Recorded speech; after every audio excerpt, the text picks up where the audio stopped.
How is your talks with Prime Minister Modi Great, going on he's a great. trade? He's a friend of mine, and we speak. Prime Minister Modi is a great man, and I'll be going. Yeah. You're planning to go to India next year, sir? It could be, yeah. सबसे पहले America से झटका आया, तो इसलिए आपके हाथ पांव फूले हुए हैं। आपको किसने कहा था, किस बेवकूफ ने कहा था कि आप जाके लंच करें? व्हाइट हाउस में पत्रकारों से बातचीत के दौरान ट्रंप ने कहा कि मोदी मेरे अच्छे दोस्त हैं, हम लगातार बात करते रहते हैं। उन्होंने इशारा किया कि वो अगले साल भारत का दौरा कर सकते हैं। हम जो है वो जिस तरीके से बिहेव कर रहे हैं, इंतहाई खतरनाक तरीन सूरत हाल मईशत के हवाले से। कतर जिसने पोर्ट कासिम में पैसा लगाया हुआ था, वो पैसा निकाल के वापस लेके जाने लगे हैं। कतर के अल्थानी ग्रुप ने पाकिस्तान में पोर्ट कासिम पावर प्रोजेक्ट से अपने पैसे निकालने का ऐलान कर दिया। आज पाकिस्तान का नेशनल कैरियर PIA लुग़वी मानों में लिटरली ग्राउंडेड है।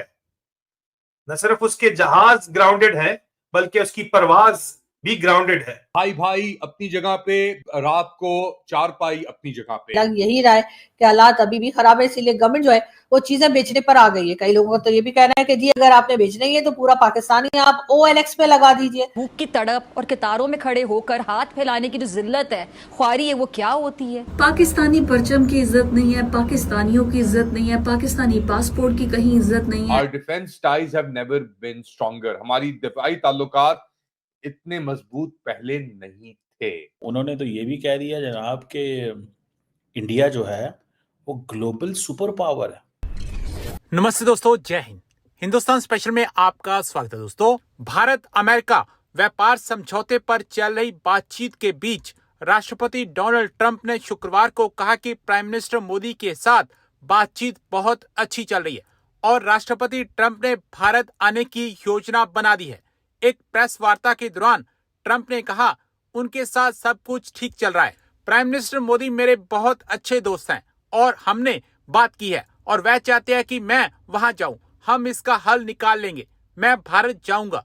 प्राइम मिनिस्टर मोदी एक महान व्यक्ति हैं और मैं अगले साल भारत जा रहा हूं। अगले वर्ष भारत आने की योजना के बारे में पूछे जाने पर उन्होंने कहा, हाँ, ऐसा हो सकता है। अब पाकिस्तान मीडिया चर्चा कराए कि इस वक्त आसिम मुनीर के हाथ पांव फूले हुए हैं। व्हाइट हाउस की प्रवक्ता कैरोलिन लेविट ने इससे पहले दोनों देशों के बीच संबंधों को बेहतर बनाने के लिए ट्रंप की प्रतिबद्धता की बात की थी और भारत को अमेरिका के लिए एक महत्वपूर्ण साझेदार बताया था। लेविट ने कहा राष्ट्रपति इस मुद्दे पर पॉजिटिव हैं और भारत अमेरिका संबंधों के बारे में बहुत दृढ़ता से महसूस करते हैं। अमरीकी वजीर दिफा यानी सेक्रेटरी ऑफ वॉर ने, दिफा तो नहीं अब जंग हो गया है, वो सेक्रेटरी ऑफ वॉर ने एक 10 साला मुआहिदा राजनाथ सिंह के साथ पेश किया कुआलालंपुर में साइडलाइंस ऑफ आसियान समिट में, जहां पे ट्रंप पहुंचे हुए थे अपने 3 मुल्की दौरे के ऊपर एशिया के अंदर। पहले कुआलालंपुर मलेशिया, फिर साउथ कोरिया, फिर जापान और फिर साउथ कोरिया का सफर किया, मगर कुआलालंपुर के ऊपर के अंदर ये मुआहिदा साइन कर लिया है एक इंडिया और US 10 ईयर यानी 10 साला defence agreement to expand military cooperation.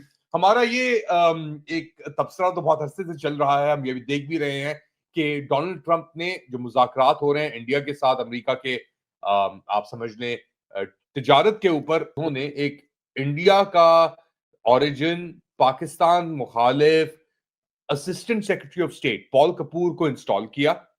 Install तो नहीं, उनको नॉमिनेट तो शुरू से हुए थे। उनकी जो नॉमिनेशन थी उसकी एक्सेप्टेंस हुई दोनों हाउसेस के अंदर, कांग्रेस में अमेरिकी, और अब ये पहुंचे मलेशिया ही पहुंचे हुए थे पॉल कपूर। वहां पे भी अपना इंडियन इनकी डिप्लोमेट से मुलाकात हुई और अब आके ये एक डिफेंस मुआहिदा पीट हेग्सेथ जो अमेरिकी डिपार्टमेंट ऑफ डिफेंस के यानी सेक्रेटरी ऑफ वॉर हैं, क्योंकि इनका टाइटल अब चेंज हो गया है जैसा मैं कह रहा था, पीट हेग्सेथ और उनके Indian counter part Rajnath Singh ने यह मुआहिदा साइन कर लिया है। जिसका मैंने जिक्र किया 10 साला मुआहिदा। और ये जो क्वाड का फ्रेमवर्क था, जो हम कहते थे खत्म हो गया क्वाड का फ्रेमवर्क, हमारा ये दावा था ना कि क्वाड का फ्रेमवर्क अब खत्म हो गया है। उस क्वाड के फ्रेमवर्क को ही मुस्बत करने के लिए कुछ दिन कबल मिलता है ट्रंप शी जिनपिंग से और उनकी बातचीत होती है और आज ये 10 साला डिफेंस मुआहिदा KL के अंदर यानी कुआलालंपुर के अंदर ही साइन कर दिया गया है। पीट हेगसेथ ने एक्स के ऊपर पोस्ट पे लिखा कि ये हमारी जो म्यूचुअल दिफाई पार्टनरशिप है इससे आगे बढ़ाएगा और जो खित्ते के अंदर अमन है और जो डिटरेंस है उसे भी मजबूत करेगा हम दोनों की। और ये एंड के अंदर जो लाइन लिखी है उन्होंने, our defence ties have never been stronger, हमारी दिफाई ताल्लुकात इतने मजबूत पहले नहीं थे। एक बड़ा कॉन्ट्रास्ट नजर आ रहा है और राजनाथ सिंह ने भी ये कहा कि it is a signal of our growing strategic convergence and will herald a new decade of partnership. ये दिफाई मुआहिदा हमारी जो बढ़ती हुई स्ट्रेटेजिक कन्वर्जेंस है, यानी आंख से आंख मिलाना है जिसे कहेंगे आप, उसका एक वाजे अलमिया है और साथ साथ जो अमेरिका और हिंदुस्तान का डिफेंस रिलेशनशिप है उससे अब ये आगे बढ़ाएगा। जो हमारे यहाँ पॉलिटिशियंस इस वक्त मौजूद है पार्लियामेंट के अंदर, उनकी हैसियत एक पपेट से ज्यादा कुछ नहीं। वैसे कहा तो जाता था, इमरान खान को कहते थे कि इमरान खान पपेट है और ये है वो है, लेकिन जो बाकी के लोग हैं वो भी कोई पपेट से कम नहीं है। इनके भी हालात कुछ ऐसे ही हैं कि इनसे जो कहा जाए ये जी सर करते हैं और उसके बाद ये करना शुरू कर देते हैं वही काम। तो ये जो खौफनाक तरीके से 27th अमेंडमेंट लाने की तैयारी की जा रही है, यकीनन ये एक बहुत बड़ा झटका होगा पाकिस्तान की आम पब्लिक के लिए। जो रही सही कसर है वो भी निकल जाएगी और जो कहा जाता है कि ये छुप छुपा के मार्शल लॉ लगा हुआ है पाकिस्तान में या मिलिट्री एस्टेब्लिशमेंट पाकिस्तान को चला रही है, ये खुल खुला के सामने की तरफ आ जाएंगे। यकीनन ये बात जो है वो नहीं होनी चाहिए, लेकिन इस वक्त कोई रोकता हुआ दिखाई नहीं दे रहा, सबके सब साथ देते हुए दिखाई दे रहे हैं। हालांकि होना तो ये है कि 29 को जो है फील्ड मार्शल साहब या आर्मी चीफ जो इस वक्त हैं उनकी रिटायरमेंट का दिन है, होना तो ये चाहिए कि ये रिटायरमेंट ले और उसके बाद सबको शुक्रिया करके अपने घर जाएं और रिटायरमेंट की जिंदगी आराम से गोल्फ खेलते हुए, घूमते फिरते, खाते पीते चैन की जिंदगी गुजारने। लेकिन जाहिर है इन्होंने ऐसा नहीं करना है और इसके लिए भुगतना पड़ेगा पाकिस्तान की आम पब्लिक को। हम ये नहीं कहते कि भाई जो दूसरे आने वाले हैं क्या वो इस काबिल नहीं है कि वो पाकिस्तान को संभाल सकें, या फिर रिटायरमेंट के बाद जो बाकी लोग लाइन में हैं जिनकी बारी आनी है भाई उनको आने दीजिए।